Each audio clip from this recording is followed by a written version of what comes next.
saúde, mas vamos sair da saúde ocular para falar da saúde mental. Nós anunciamos no início do programa que no último dia 22 de fevereiro, uma pesquisa científica divulgada pela revista britânica Epidemiologia e Comunidade divulgou um fato que é, no mínimo, curioso, né? E que as mulheres estão fazendo o maior uso de medicamentos antidepressivos após o divórcio, mas que elas não estão mais tristes. Então, nós estamos aí na Semana Internacional da Mulher para falar sobre bem-estar das mulheres. Nós estamos recebendo aqui, né, uma querida médica psiquiatra, muito especialista no assunto, a doutora Thaís Macedo, ela que vai falar sobre a Semana da Mulher, né, e essa pesquisa que acabou de sair é uma pesquisa que chama atenção, porque não significa que tomar mais antidepressivo a mulher esteja triste. E é no mínimo curioso a gente ouvir isso, né, doutora? Boa tarde. Boa tarde, Jaqueline. Obrigada pelo convite. Vim aqui exatamente nesse momento falar de saúde mental, coincidentemente com esse estouro aí dessa situação catastrófica, né? Vamos pensar na saúde mental de cada um. E com relação a essa Semana da Mulher, a gente pode pensar que realmente a mulher ela faz uma demanda maior de cuidado. Sim. A mulher ela pode se sentir vulnerável, então ela tem também um acesso maior à busca pelos tratamentos. Isso viabiliza de que ela tenha um número estatisticamente maior nos nossos consultórios e no tratamento e acesso aos antidepressivos. Sim. Não significa exatamente que ela seja até mais grave, sim, né? Porque estatisticamente os homens quando adoecem, eles têm sintomas assim bem mais abundantes, mas ela realmente tem essa possibilidade de ser vulnerável e sim, buscar ajuda. Eu tenho homens que buscam tratamento e muitas vezes eles são vistos com preconceito, sim, seja pelas famílias, eu atendo criança, adolescente e adulto, seja pelos pais, pelas famílias, pelas esposas. Então, sim, quando ele se queixa de ansiedade e depressão, ele às vezes é visto como frágil, fraco, né? E a mulher, ela realmente, felizmente, ela busca mais esse acesso e esse tratamento. E olha, nós estamos aqui debatendo um tema, né, que é importante, porque essa pesquisa ela reforça aí algo que é importante, o cuidado com a saúde mental, né? Então as mulheres, elas buscam mais e talvez esse preconceito tenha feito com que os homens tenham um receio de ir à procura, e aí quando chega, né, já é um caso mais grave, já é algo mais difícil de lidar, né? Eu acho que tudo isso acaba agravando, né, a dificuldade para o tratamento, a decisão da ida a um profissional da psiquiatria, por exemplo, né, a busca por profissionais da área de psicologia por parte dos homens, elas, né, essa busca acaba sendo um pouquinho deixada de lado, né? Que eles vão segurando até o último momento, né, doutora? Sem falar, Jaqueline, que o perfil é diferente. O homem, ele tem muito uma depressão mais atípica. Ele fica mais disfórico, mais irritável. Ele tem mais sintomas somáticos. Dor nas costas, dor na cervical. Ele emagrece muito, então às vezes ou ganha muito peso, ele altera o sono, mas quando ele chega no consultório, ele nem aceita o diagnóstico de depressão porque ele mesmo não tinha pensado nisso. Outra coisa é que ele continua muito funcional, então ele não deixa de executar as funções dele no trabalho. Ele continua trabalhando mesmo estando mal. E a mulher não, ela já fica mais melancólica, mais apática, sem energia. Então a gente tem esse estudo recente, né, sobre a questão do pico aí do divórcio, né? Esse estudo que foi feito com 290 mil finlandeses, onde foi visto que as mulheres elas têm uma demanda para tratamento psiquiátrico com antidepressivo antes do divórcio, durante o processo do divórcio e depois do divórcio. Então tem tantas coisas que estão relacionadas à saúde mental da mulher, o boom hormonal, essa gangorra hormonal que a mulher se encontra, né? A quantidade de atividades que ela é demandada diariamente, isso tudo traz um foco muito maior de pressão psicológica e demandas emocionais para a mulher. Sim. E hoje nós prevíamos aí, né, falar desse assunto que estamos abordando, e nesse contexto, infelizmente, a gente acabou noticiando aqui no programa, né, um pai que cuidava de uma filha, pai com 77 anos, a filha com 39, as informações que nós conseguimos até o momento é que de uma forma harmoniosa, né? Mas imagina, durante 39 anos esse pai cuidava dessa filha e de repente ele resolve tirar a vida da filha e a sua própria vida. Essa notícia muito triste, a gente está falando sobre saúde mental e não cabe a nós julgarmos, né, nem avaliarmos a situação específica, já que são informações preliminares, né, mas de uma forma geral, a situação que foi, né, passada num contexto de saúde mental demonstra a importância desse cuidado preventivo, né, doutora? Exatamente, né, como eu vinha dizendo, a procura do masculino, ela não é viabilizada. E aí o que é que acontece? Estatisticamente a gente sabe que as mulheres elas tentam mais a ideia do autoextermínio, mas os homens executam mais.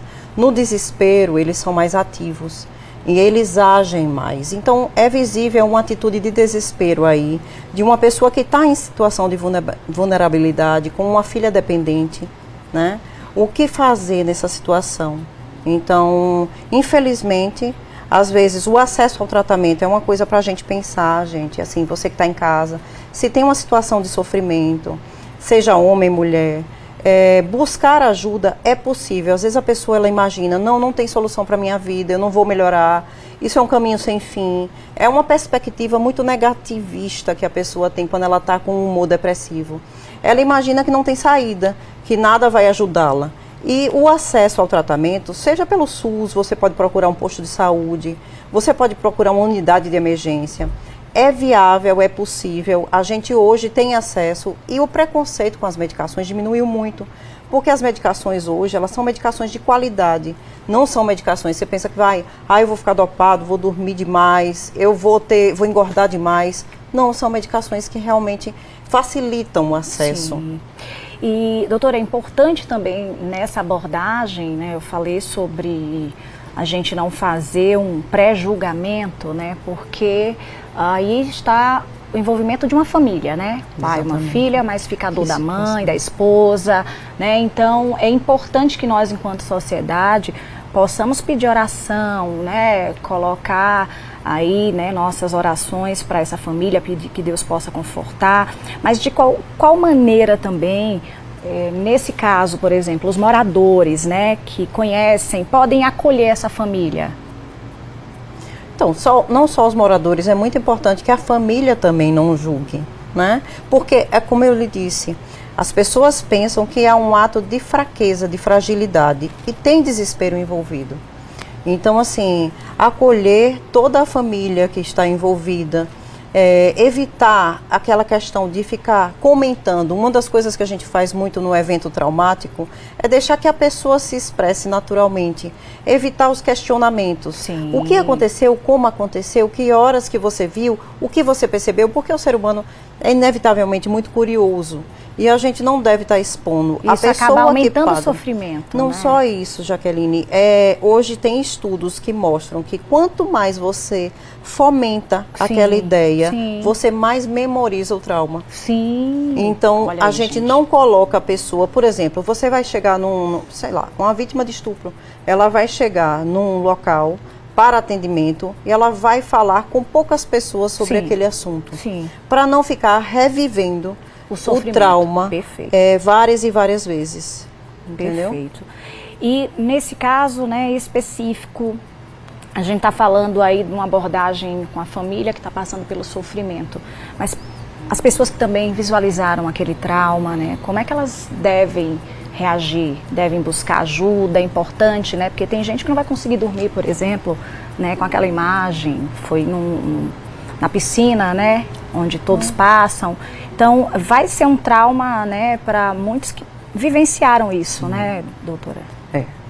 Sem dúvida, né? Engloba todo mundo que esteve próximo dessa vivência. Então, assim, realmente hoje, o acesso à ajuda ao tratamento, hoje tem clínicas de psicologia que fazem atendimentos gratuitos. entendeu? Atendimentos com cotas sociais. Sim. O SUS mesmo viabiliza, não só isso, viabiliza o tratamento medicamentoso mesmo. Hoje a gente tem medicações super possíveis de ser usadas no SUS. A questão maior é vencer também, o preconceito, vencer o preconceito e partir para a busca de ajuda. Sim. Isso aqui é fundamental, sabe?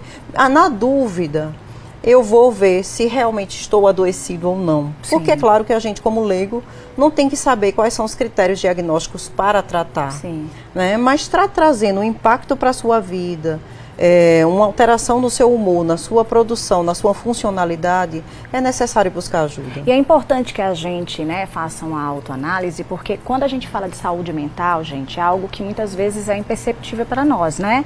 Não é um machucado, uma ferida que a gente percebe que está ali aberta e aí a gente vai lá e trata, né? É algo que é interno. Exatamente. E muitas vezes passa de forma desapercebida, né, de forma invisível pelas pessoas. Isso acaba atrapalhando um pouco, né? Então, que a gente possa ser cada vez mais solidário, que a gente possa vivenciar ao lado do outro um pouco mais, né, os momentos e observar nos detalhes como a gente pode ajudar o outro, né, doutora? Sim, sim. Eu vivo muito isso com os adolescentes, sabe, Jaqueline? Você pensa, é uma adolescência normal. Eu digo que vale a pena o questionamento. Você está bem? Você está precisando de ajuda? Tem algo que está lhe incomodando a mais? Um grau de preocupação a mais? Porque tem a parte que é a normalidade e tem a parte que é a patologia. Sim. Então, o que é que a gente precisa? Ouvir, né? Se colocar do lado, seja família, pai, mãe, irmão, marido, né? Ouvir e saber se aquela pessoa realmente está em sofrimento. Sim. É algo muito subjetivo, né? Aquela sensação interna mesmo de desconforto. Sim. Então, ouvir é o que a gente faz no consultório, Sim. né? Abrir o ouvido, a escuta e perguntar algumas coisas, algumas informações para mensurar isso. Sim. Um pouco. Doutora, para a gente encerrar a Semana da Mulher, nós estamos aí, né, nesse momento, falando para muitas delas que estão nos acompanhando. Deixa uma mensagem especial sobre saúde mental. Bem, gente, a saúde mental hoje, ela só tem avanços, né? E ela está de forma acessível ao seu alcance. Então, se você se encontra fragilizado emocionalmente, é possível buscar ajuda, certo?